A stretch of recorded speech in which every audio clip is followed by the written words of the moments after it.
Bạn đang nghe tiểu thuyết Quả lệnh, tác giả Bạch Kỳ Dân. Hãy bấm đăng ký kênh để nhận được thông báo khi có chương mới nhất. Chương 83, Hỏa chiến. Tống Huy một đường bay ra, đuổi theo Victor tới trung tâm điều khiển chủ thần. Tyler cùng mấy phi thuyền Ring cũng lao theo. Tống Huy lái phi thuyền vừa chạy vừa xả đạn tung tóe. Hắn đã sớm biết Tyler không dám giết mình nên tự tung tự tác, dùng hỏa lực bắn phá không thương tiếc. Chẳng mấy chốc đội tàu đuổi theo hắn cũng bị bắn hạ gần hết. Tyler đuổi theo sau nghiêng tàu đâm vào phi cơ của Tống Huy khiến hắn bị lộn một vòng trên không. Nhân cơ hội này y nhằm đuôi phi cơ bắn tới khiến cho phi cơ của Tống Huy bốc cháy. Hắn vội vã nhảy ra ngoài, nương theo một cây cột lớn thả mình rơi xuống. Trong lúc di chuyển hắn còn tranh thủ rút súng bắn về phía Tyler khiến y phải liệng ra xa. Tống Huy hạ chân xuống đến sàn nhà, liền nhằm một căn phòng lao vào. Chân hắn vừa bước tới cửa, tấm kính đã bị bắn sập, khiến Tống Huy bị trượt đi một đoạn dài. Hắn ôm lấy đầu trong khi nghe tiếng Tyler gầm lên, không được giết hắn, bắt sống. Những kẻ vừa nã đạn liền thu hỏa lực, lao vào bao vây Tống Huy ở giữa. Súng trong tay hắn vì cú trượt ban nãy mà rơi xuống sàn, văng đi một đoạn dài. Tống Huy lao theo với lấy, nhưng một tên đã nhanh chóng bắn một phát đạn khiến nó văng ra xa. Tai Tống Huy vồ hụt, giờ thì trên người hắn chỉ còn một con dao quân dụng. Tống Huy liền nhanh tay rút ra. Lúc này, toàn thân hắn đầy thương tích, vết thương trên mặt ban nãy đánh với Tyler bây giờ còn rỉ máu, chảy xuống mắt khiến cho tầm nhìn của hắn trở nên mờ mịt. Căn phòng này khá rộng, lại là phòng thí nghiệm nên đặt rất nhiều lồng kính kim loại. Tống Huy bị vây khốn, liền dùng dao găm quân dụng để cận chiến. Hạ được 2 tên, hắn liền ôm lấy khẩu súng của một tên vừa ngã, lăn một vòng dưới chân địch, vừa lăn vừa nhả đạn. Hỏa lực mạnh bắn ở tầm thấp khiến mấy tên còn lại không kịp phản ứng, liền bị đạn bắn nát đầu gối, cùng ngã xuống. Tống Huy chồm dậy trong lúc Tyler hùng hổ xông tới, giơ tay bắt lấy hắn. Tống Huy trước đó đã xả một phát đạn vào bể chứa dung dịch lỏng, khiến nó tràn ra ngoài. Hắn đu lên đống dây cáp treo tơ lửng giữa phòng thí nghiệm, bay người lên cao. Bè kiếp, tên khốn này nhanh thật đấy. Tyler thốt lên. Tống Huy nói, ông nội mày đây là sát thủ cấp 3A. Tyler không thèm để ý đến ông nội sát thủ Tống Huy mặt mũi bê bết máu còn khoa trương kia, trực tiếp bay lên như một con báo săn, bám vào dây cáp.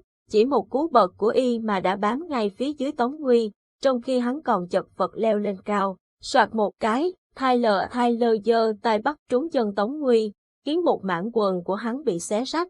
Tống Huy đạp y một cái rồi nhanh chóng trèo lên trên. Nếu hắn nhớ không nhầm thì ngay phía trên là trung tâm điều khiển, nhưng Tyler nào để cho hắn dễ dàng toại nguyện, chỉ bằng một cú bật, cả người y uốn cong như cánh diều, lộn một vòng ngược lên trên đầu Tống Huy.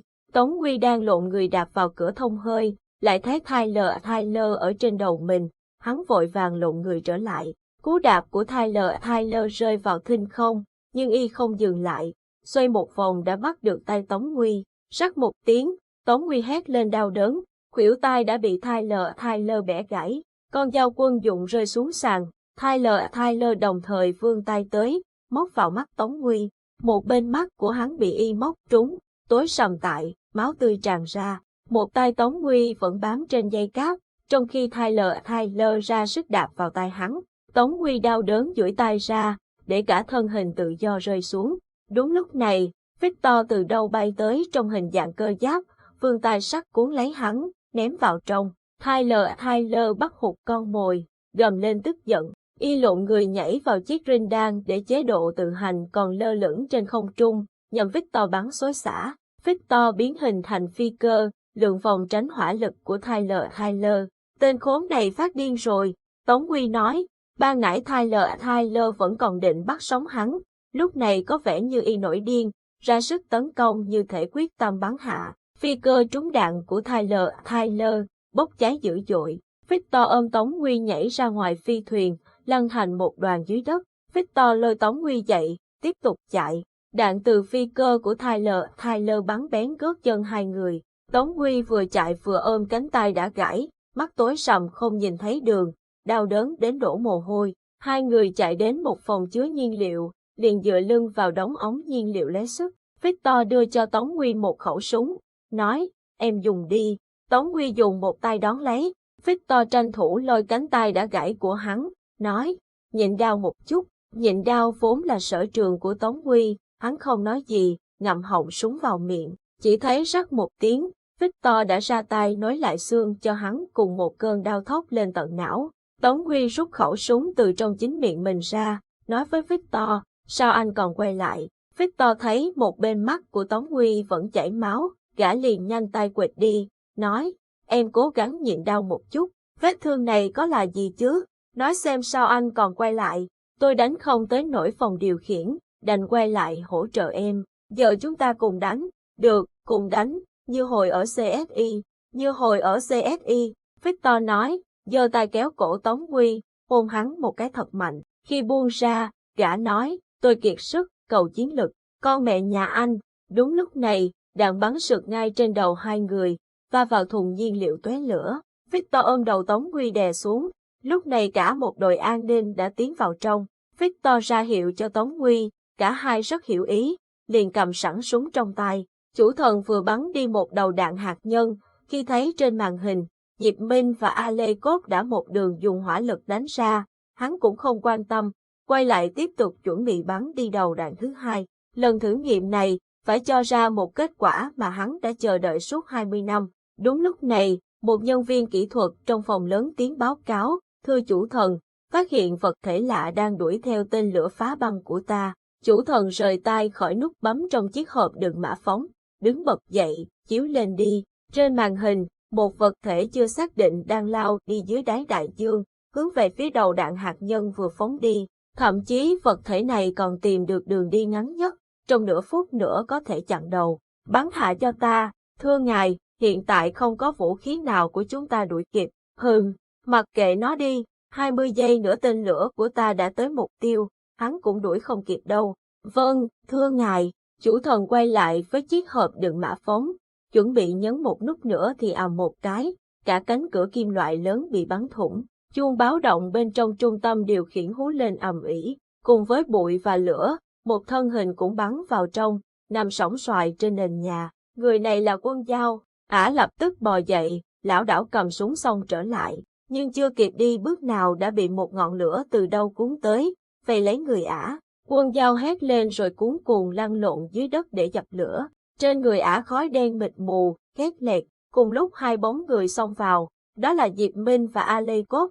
Chủ thần từ từ đóng hộp mã phóng lại, phủi đôi bàn tay trắng bệch của y, nói, hỏa nhân kể cũng nhanh thật đấy. Diệp Minh không nói không rằng, vận hết hỏa lực vào hai bàn tay, vung một cái, căn phòng gần như bị thiêu đốt hơn một nửa.